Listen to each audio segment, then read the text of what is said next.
피에르 케고르가 아니라 데카르트라는 사람이 있어요. 데카르트라는 사람이 있는데요. 이 사람은 프랑스 사람입니다. 프랑스 사람인데 지금부터 한 400여 년 전에 이 땅에 태어났던 사람이에요. 이 데카르트라는 사람이요.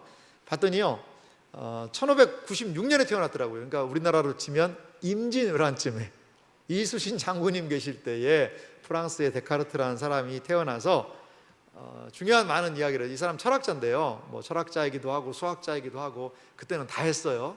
근데 이 데카르트가 남긴 유명한 말이 있습니다. 뭐를 얘기했냐면, 나는 생각한다, 고로 존재한다. 이러한 이야기를 데카르트가 했습니다. 데카르트의 제가 그림을 좀 준비해 봤는데요, 이 데카르트라는 이 철학자는 무슨 얘기를 했냐면, 나는 생각한다는 거죠. 고로 나는 존재한다. 뭐 그 프랑스 말로 한다면 뭐 고기또 에르고 숨 뭐 이런 얘기도 하더라고요. 이게 무슨 말이냐? 아니, 내가 생각하니까 나 존재한다. 당연한 얘기를, 뭐 산은 산이요 물은 물이다, 뭐 이런 거 비슷한 얘기 아니냐.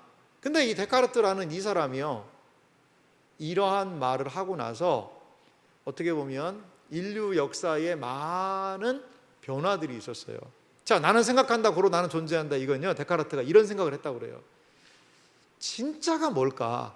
가장 확실한 게 뭐냐? 이거를 찾아보는 거죠. 피아노가 있네? 저게 피아노가 진짜 피아노 맞을까? 이걸 왜 우리는 피아노라고 부를까? 여러 가지로 해서요, 주변에 있는 모든 것들을 부정했어요. 부정. 이거 아니지 않을까? 의심하기 시작한 거죠. 그런데 의심할 수 없는 단 하나가 있다라는 거죠. 그게 누구라는 거예요? 나라는 거예요. 나. 지금 생각하고 있는 나는 여기 있잖아. 그거를 데카르트가 딱 생각을 했다는 거예요. 그게 무슨 쓸데없는 이야기입니까? 이렇게 생각할 수 있을 거예요. 그런데 이거는 뭐냐면, 거기서부터 하나씩 무엇인가를 이제 시작하자는 거죠.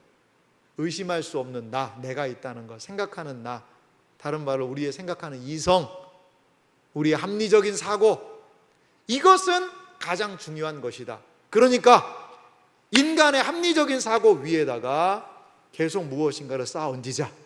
그러면 될 거 아니냐. 자, 데카르트 이전에는 무슨 시대였을까요? 믿음의 시대였어요. 믿음의 시대였어요. 하나님을 믿는 시대였어요. 하나님을 열심히 믿지는 않았지만 하나님을 안 믿는 사람도 아이고, 하나님에 대한 존재에 대한 그런 인식이 늘 있었어요. 그런데 데카르트가 이성 중심으로, 합리적인 것을 중심으로 가야 된다라는 이 주장을 한 이후부터 이제 사람들의 생각의 토대는 믿음의 시대에서 무슨 시대로요?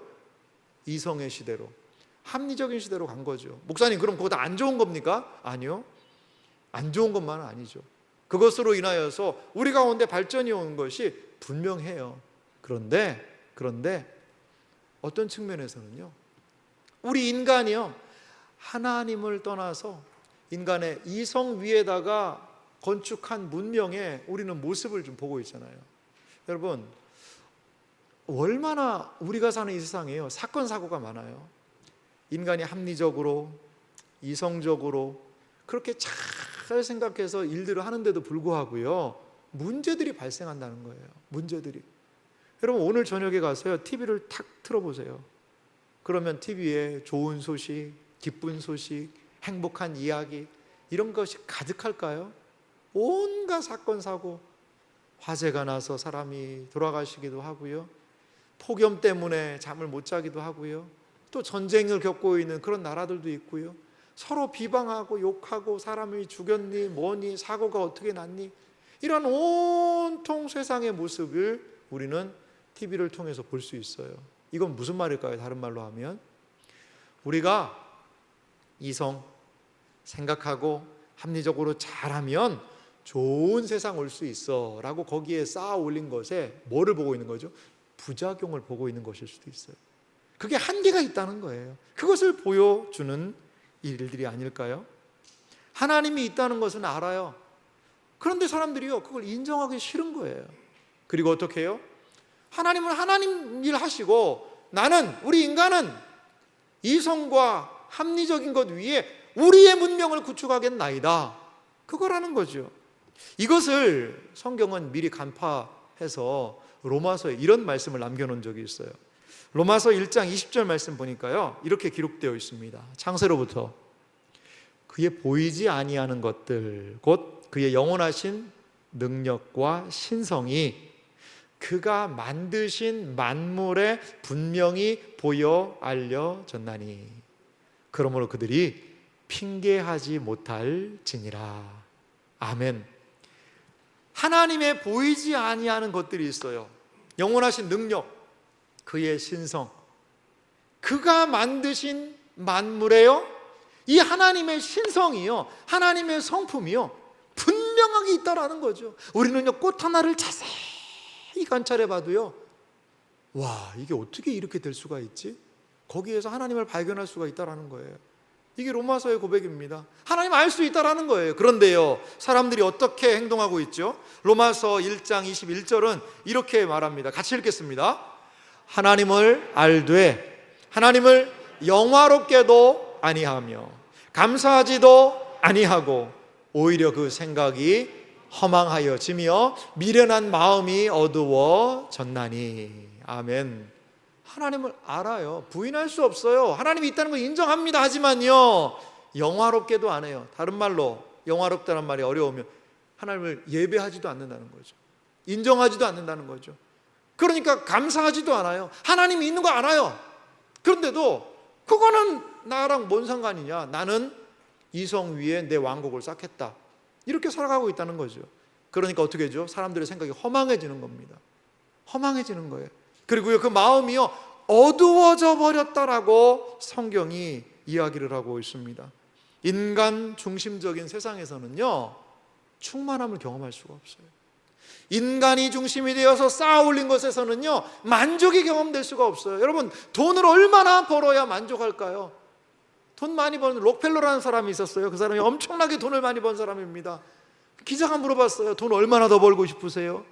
그러니까 그 기자는 생각할 때, 아이고, 돈 얘기하지 마십시오. 내가 돈이 너무 많아가지고 주체할 수가 없습니다. 돈 안 벌어도 됩니다. 그걸 기대하고 기자가 물어봤더니 록펠러가 뭐라고 얘기했냐, 그 돈 많은 사람이 조금만 더 벌고 싶다고. 조금만 더 벌고 싶다는 거예요.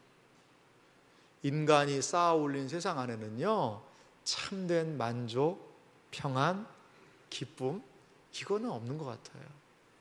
여러분, 이렇게 만족이 없는 인생 가운데 그러면 어떻게 해야 될까요? 하나님을 아는 것이, 하나님께 나아갈 때에 거기에 은혜가 있다는 거죠. 요한계시록 22장 17절 말씀 보니까 성경의 맨 마지막 장인데요, 22장이 이렇게 얘기해요. 성령과 신부가 말씀하시기를 오라 하시는도다.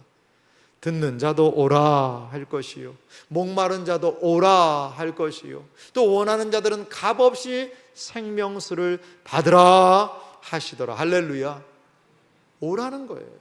만족이 없는 인생, 스스로 고갈한 인생, 무엇인가 하지만 그 안에서 평안함을 구하지 못한 인생들의 유일한 해결책은 오라.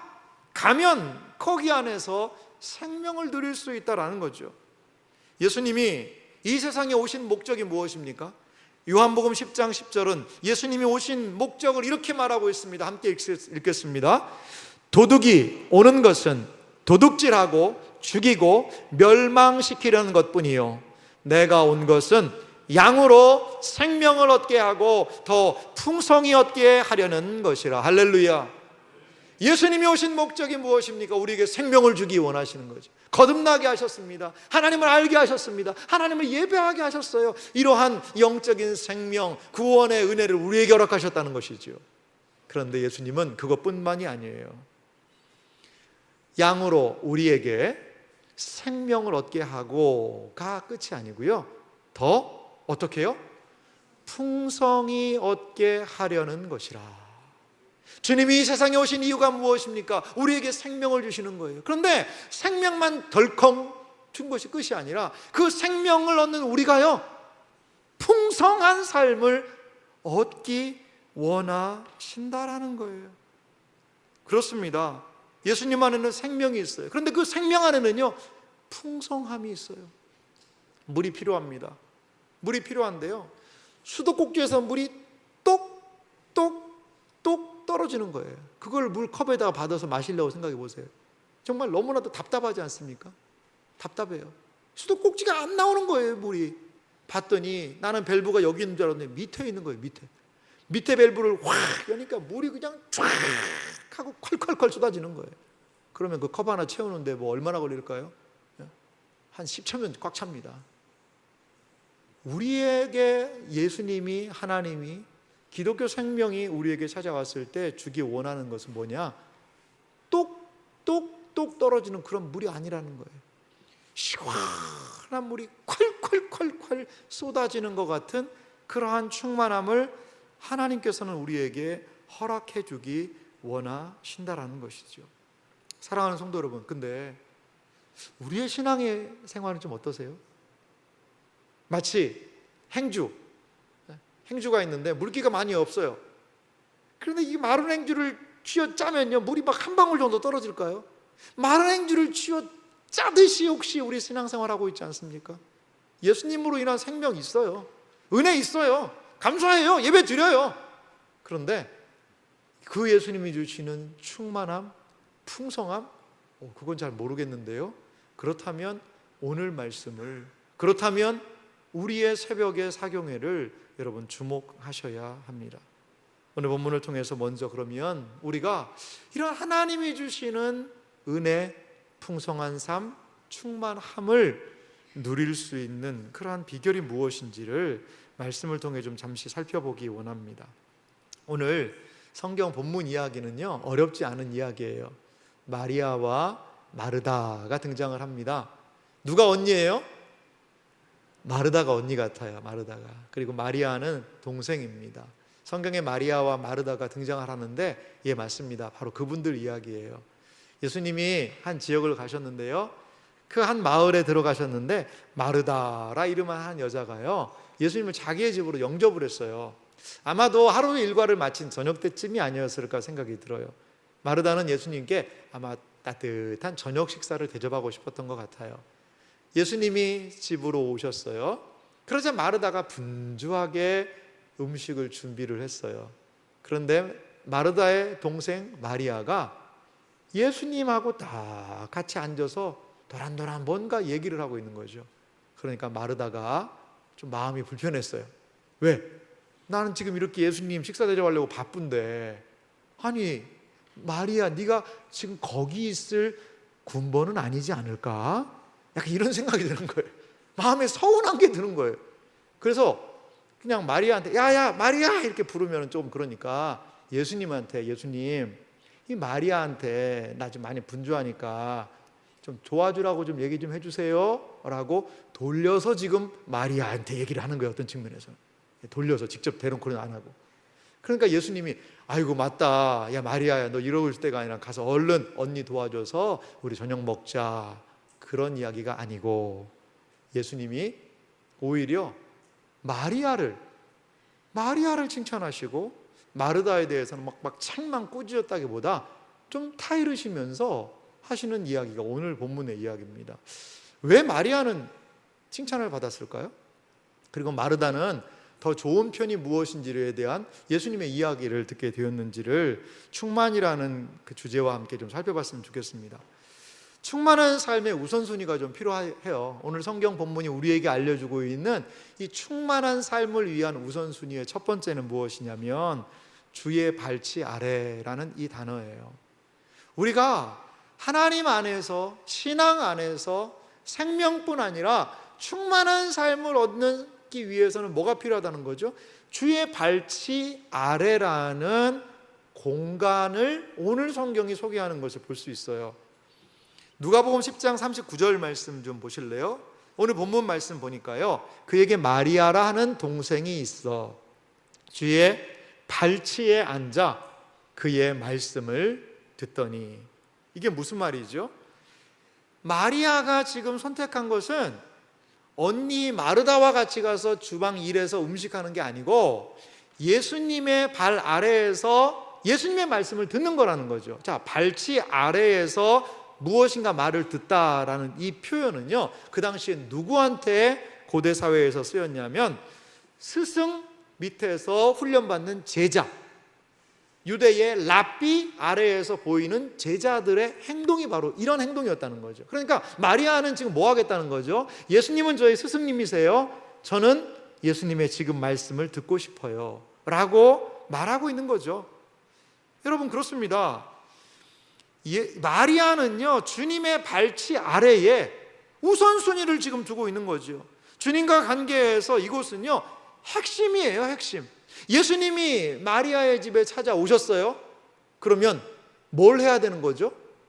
그러면 지금 음식으로 분주한 게 아니라 먼저 예수님의 말씀을 듣는 것이 필요하다는 거죠. 아하, 누구는 아니 너는 말씀 들어, 나는 요리할게, 이런 선택의 문제가 아니라 이것은요, 예수님이 그 집에 들어오셨다면 가장 먼저 해야 되는 핵심적인 필수적인 요소라는 거죠. 왜, 무엇 때문에 그럴까요?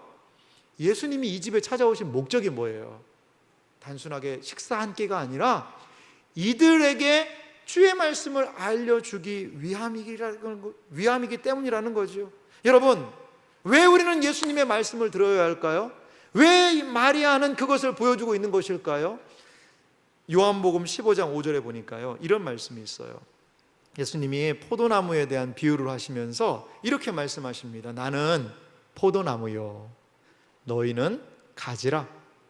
그가 내 안에 내가 그 안에 거하면 사람이 열매를 많이 맺나니 나를 떠나서는 너희가 아무것도 할 수 없음이라. 아멘. 여러분, 스스로 독립심 많은 분들에게는 자존심 상한 이야기일 수 있어요. 하지만요, 예수님은 우리의 신앙의 가장 중요한 원리 하나를 알려주신다는 거죠. 신앙의 원리는 무엇입니까? 예수님이 포도나무고요, 우리는 그 포도나무에 접붙임 바 된 존재라는 거죠. 예수님의 포도나무에 연결된 가지라는 거죠. 자, 그가 내 안에 내가 그 안에 거하면 사람이 어떻게 할 수 있다는 거죠? 열매를 많이 맺을 수 있다는 겁니다. 풍성한 삶은 어디 있습니까? 열매 맺는 삶은 어디 있습니까? 예수님과 연결되어 있는 삶, 예수님과 지속적으로 함께하는 삶 안에 풍성함이 있다라는 거죠. 예수님의 발치 아래는 어떤 곳입니까? 예수님과 연결되는 곳이에요. 예수님의 말씀을 듣고 예수님의 생각을 알고 내 생각을 쏟아놓는 자리가 아니라 발치 아래에서 겸손하게 주님의 음성을 듣는 자리라는 것이죠. 이것을 통하여서 우리는 예수님과 내가 하나로 연결되어 있다는 것을 확인할 수 있다는 겁니다. 여러분, 그럼 발치 아래에서 좀 더 구체적으로 무엇을 해야 될까요? 요즘같이 핸드폰 많은 시대는 예수님 발치 아래까지 갔는데 거기서 카톡 할 수도 있어요. 거기서 수그리고 앉아가지고 예수님 안 보는 줄 알고. 아니요, 그게 아니죠. 마리아의 행동은 무엇이었죠? 자, 다시 한번 39절 말씀 봅시다. 그에게 마리아라는 동생이 있어 주의 발치에 앉아 그의 말씀을 뭐 했다고요? 듣더니라고 표현되어 있어요. 이 듣더니의 원어의 의미를 좀 더 분명해 보니까요, 그냥 듣는 게 아니에요. 뭐 들리면 듣는 거고, 뭐 안 들으면 안 들리면 안 듣는, 그게 아니라요, 집중해서 듣는다는 그런 표현이 있어요. 집중해서 듣는 거죠. 지금 다른 데에서 뭐가 일어난지 몰라요. 예수님 발치 아래서 예수님의 말씀을요, 집중해서 지금 마리아는 듣고 있다라는 거죠. 이 듣는다라는 표현이 누가복음에 많이 나오거든요. 특히 이제 누가가 기록을 한 사도행전하고 누가복음에 보면 이 듣는다라는 표현의 그 뜻하는 의미가 있습니다. 그건 뭐냐면, 누가복음에서 듣는다라는 이것은요, 하나님의 계시에 대해 인간이 보여야 하는 본질적이고도 최고의 반응이 바로 뭐라는 거죠? 듣는다라는 이 말이라는 거예요. 자, 말씀을 듣는다는 것은 단순히 듣는 게 아니에요. 하나님이 말씀하시면 우리가 보여야 되는 가장 최선의 태도는, 본질적인 반응은, 최고의 반응은 듣는 겁니다. 그런데 그냥 듣는 게 아니죠. 귀로만 듣는 게 아니에요. 귀 등으로도 듣는 사람들이 있다고 그래요. 귀로만 들으면 안 되고요, 그것이요, 우리의 마음 안으로 들어와야지 그게 듣는 거예요. 제가 사역할 때요, 예전에 사역할 때 한 청년이 있었어요. 근데 그 교회를 적어도 한 2, 3년 나온 그런 지체였거든요. 그랬는데 어느 날 이 지체가 성경 공부하고 그러면서 한 고백을 해요. 목사님 요즘에요 놀라운 변화가 생겼다는 거예요. 무슨 변화냐고 물어봤어요. 그랬더니요, 요즘에 목사님 말씀이 들려요 그러더라고요. 들려요.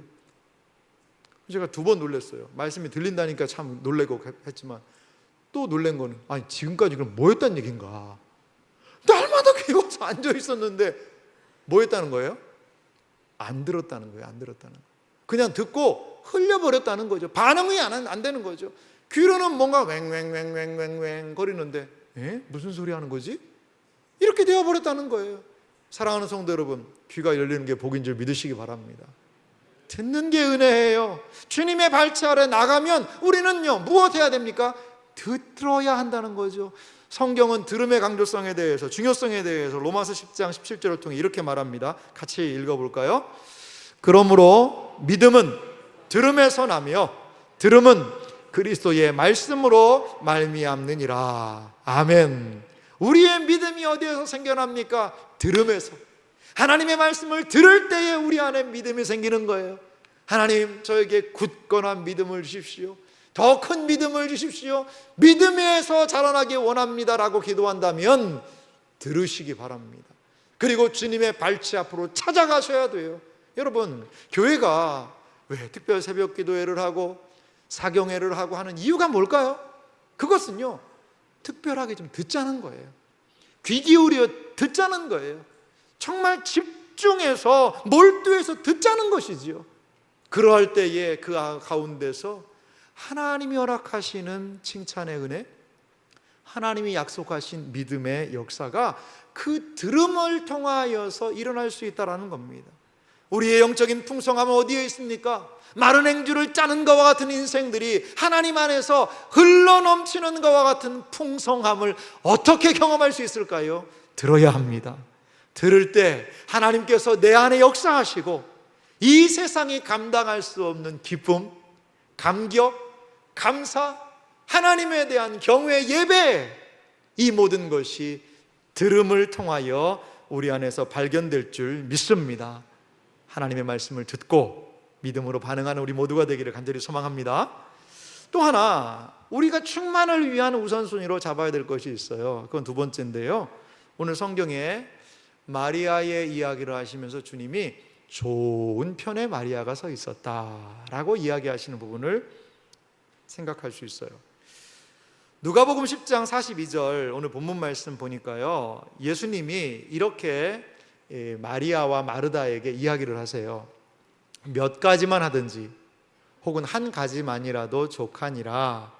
마리아는 이 좋은 편을 택하였으니 빼앗기지 아니하리라 하시니라. 아멘.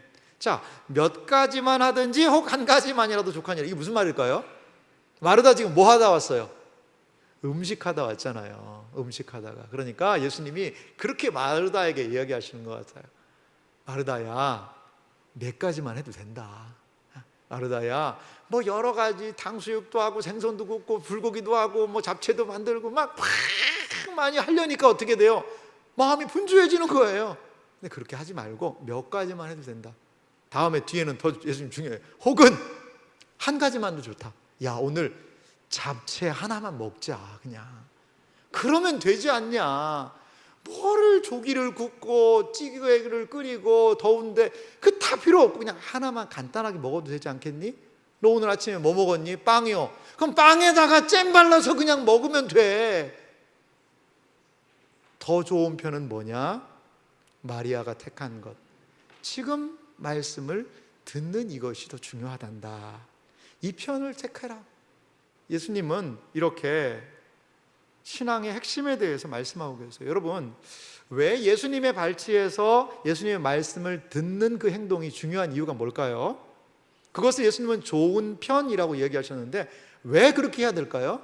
그것은요, 예수님의 발치 아래에서 마리아는 친밀함을 경험할 수 있게 된 거예요. 친밀함. 저는 신앙생활에서 이 친밀함이라는 단어가 너무나도 중요하다고 생각이 들어요. 예배를 드려요.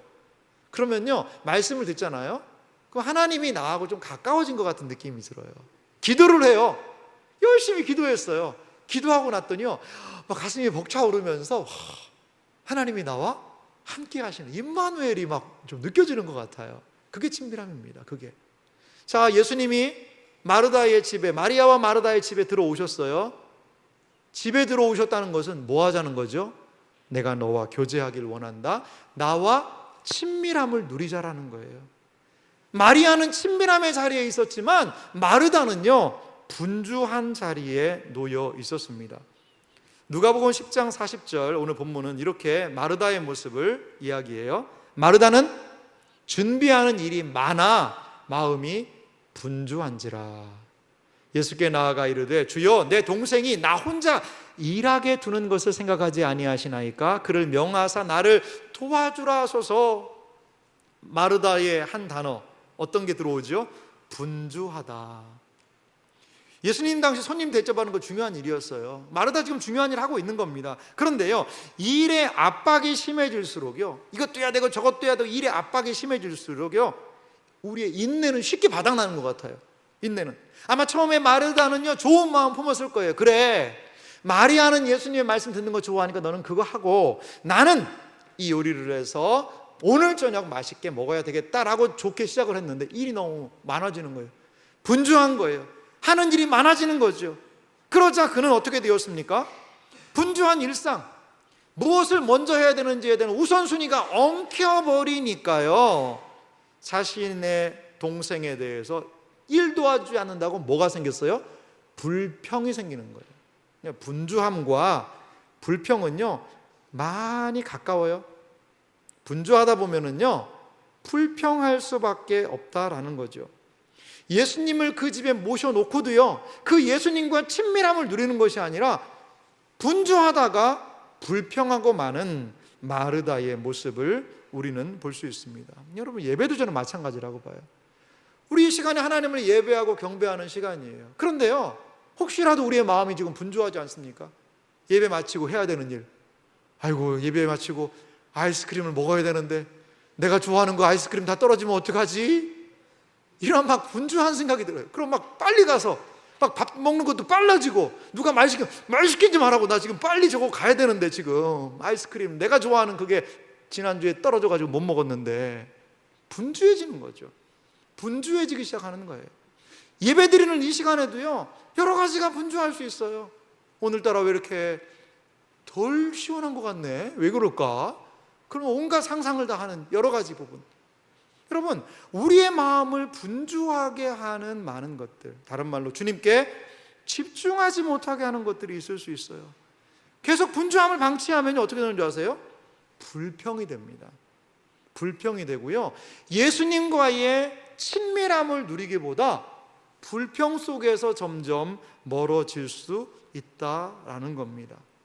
사랑하는 성도 여러분, 가장 우선순위는 무엇입니까? 예수님이 집에 오셨다면 누려야 되는 우선순위는 무엇입니까? 그분의 발치 아래에서 그분의 말씀을 들으며 그분의 생각을 들으며 그분과의 친밀함을 누리는 거예요. 우리의 삶의 많은 불만족은 주님 안에서 누리지 못하는 친밀함, 그것이 우리의 인생 삶을 분주하게 만들고 있지는 않습니까? 잠언 1장 7절은 우리에게 이렇게 말씀합니다. 도전합니다. 같이 읽겠습니다. 여호와를 경외하는 것이 지식의 근본이거늘 미련한 자는 지혜와 훈계를 멸시하느니라. 아멘. 여호와를 경외하는 것, 그것은 지식의 근본, 시작, 기초, 본질. 그렇습니다. 하나님을 예배하는 것, 하나님 앞에 머물러 있는 것이 우리의 삶에 중요하다는 거죠.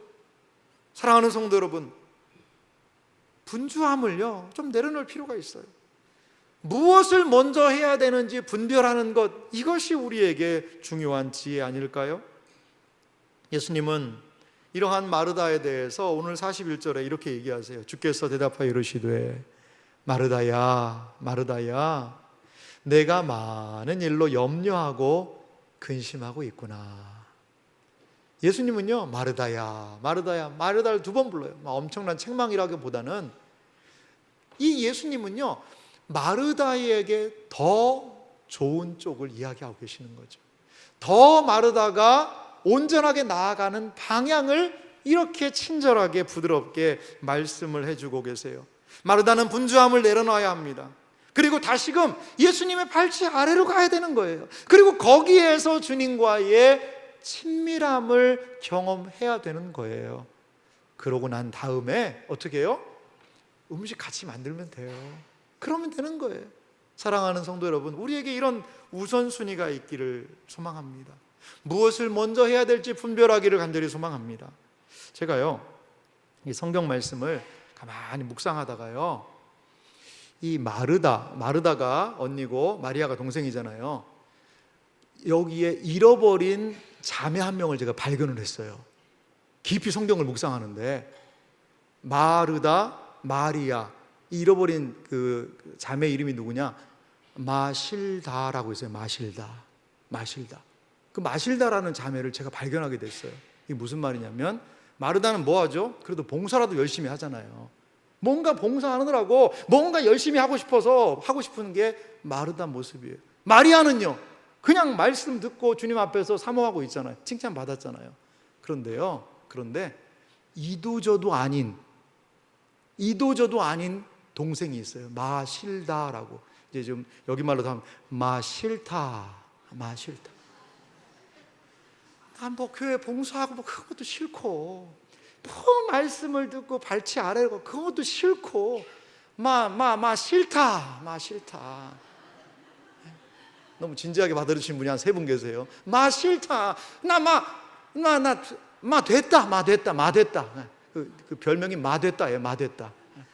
영어식으로 하면 됐다 마. 아니, 나는 뭐 열심히 하는 것도 싫고, 뭐 가서 뭐 발치 아래 싫고, 마실다라는 자매가요, 제가 성경을 읽는데요, 툭 튀어나오더라고요. 아이고, 마실다도 있구나 여기에. 마르다 이야기하면요, 우리 보기에 너무 높아 보여요. 와, 저 정도도 대단한 거 아니야? 아니, 저 정도면 대단한 거 아니야? 뭐 마리아는 그거보다 좀 대단하지만 나하고는 수준이 안 맞네. 마실다로 계시는 분이 계십니까 혹시? 마실다과, 마실다의 친구들. 그러면 예수님이 오늘 하신 말씀은 뭘까요? 마르다야, 더 좋은 편으로 오너라. 같이 나와 교제하자. 마실다야, 더 좋은 편으로 오너라. 싫어하지 말고, 됐다라고 하지 말고, 거부하지 말고, 더 좋은 편으로 나오너라. 그러면 거기에서 누리는 뭐가 있어요?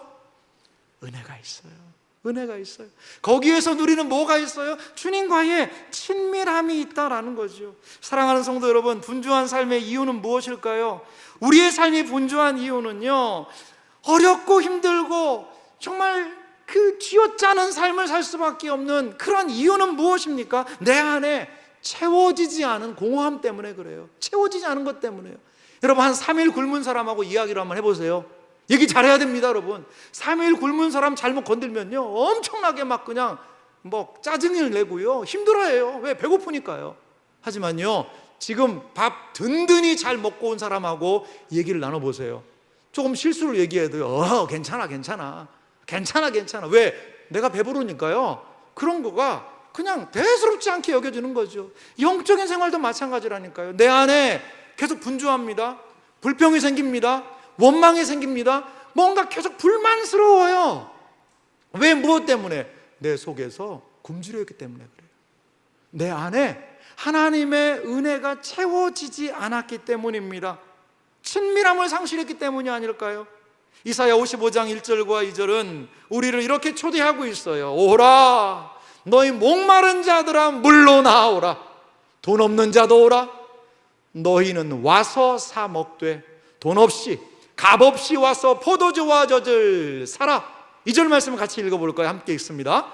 너희가 어찌하여 양식 아닌 것을 위하여 은을 달아주며 배부르게 하지 못할 것을 위하여 수고하느냐. 내게 듣고 들을지어다. 그리하면 너희가 좋은 것을 먹을 것이며 너희 자신들이 기름진 것으로 즐거움을 얻으리라. 할렐루야.